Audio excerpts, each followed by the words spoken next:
இரவு நேர பிரதான செய்திகளின் ஊடாக நர்மதா சிறையில் முதலில் தலைப்பு செய்திகள். வெசாக் பண்டிகையை முன்னிட்டு கல்வி அமைச்சின் முக்கிய அறிவிப்பு. 2 பேருந்துகள் மோதி விபத்து, 11 பேர் காயம். பரபரப்பு சம்பவம். வெள்ளை மாளிகை விருந்தில் துப்பாக்கிச் சூடு, இலக்கு வைக்கப்பட்ட ஜனாதிபதி ட்ரம்ப். இனி விரிவான செய்திகள்.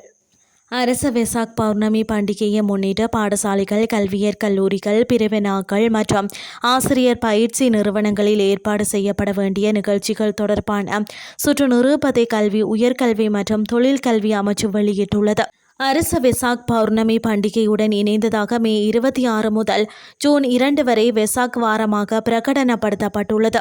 இந்த காலப்பகுதியில் உரிய நிகழ்ச்சிகளை நடத்துமாறு அமைச்சின் செயலாளர் நாலக கலுவவ தெரிவித்துள்ளார்.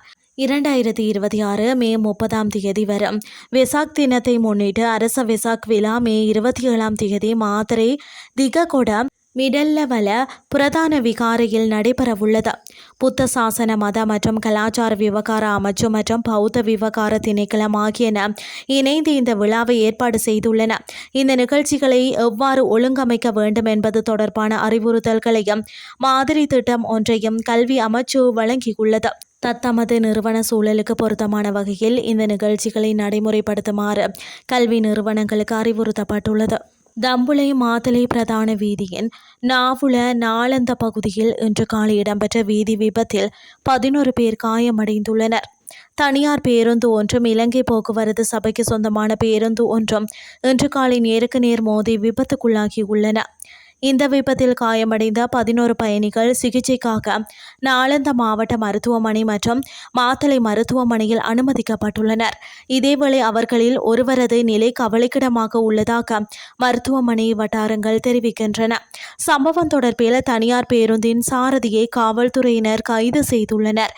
இதேவேளை விபத்தின் பின்னர் இபோச பேருந்தின் சாரதி அவ்விடத்திலிருந்து தப்பி சென்றுள்ளதாக தெரிவிக்கப்பட்டுள்ளது.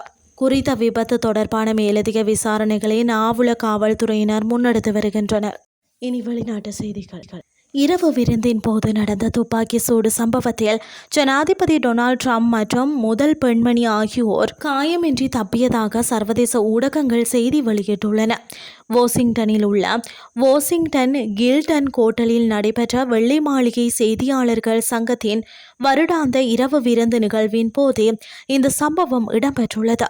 துப்பாக்கிச்சூடு என சந்தேகிக்கப்படும் பலத்த சத்தங்கள் கேட்டதை அடுத்து அமெரிக்க ஜனாதிபதி டொனால்ட் ட்ரம்ப் மற்றும் அவரது மனைவி மெலனியா ட்ரம்ப் ஆகியோர் அங்கிருந்து அவசரமாக வெளியேற்றப்பட்டதாக சர்வதேச ஊடகங்கள் செய்தி வெளியிட்டுள்ளன. மண்டபத்திற்குள் பெரிய சத்தம் அல்லது துப்பாக்கிச்சூடு போன்ற சத்தம் கேட்டவுடன் ஜனாதிபதியும் விருந்தினர்களும் தரையில் விழுந்து பாதுகாப்பை தேடியுள்ளனர். இதன்போது உடனடியாக செயற்பட்ட பாதுகாப்பு பிரிவினர் ஜனாதிபதியையும் மெலனியா ட்ரம்மையும் பிரதான மேடையில் இருந்து அகற்றி பாதுகாப்பான இடத்திற்கு அழைத்து சென்றனர்.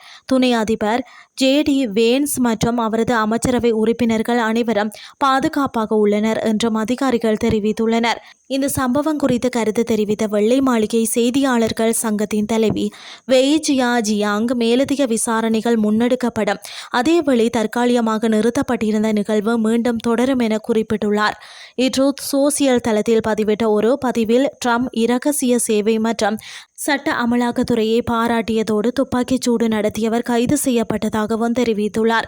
கைது செய்யப்பட்ட சந்தேக நபர் கலிபோர்னியாவை சேர்ந்த 30 வயது ஆண் என அதிகாரிகள் அடையாளம் கண்டுள்ளதாக அதிகாரிகள் சர்வதேச ஊடகத்திடம் தெரிவித்துள்ளனர். இத்துடன் செய்திகள் யாவும் நிறைவடைகின்றது. அடுத்த காலை 8:30 எதிர்பாருங்கள். நன்றி.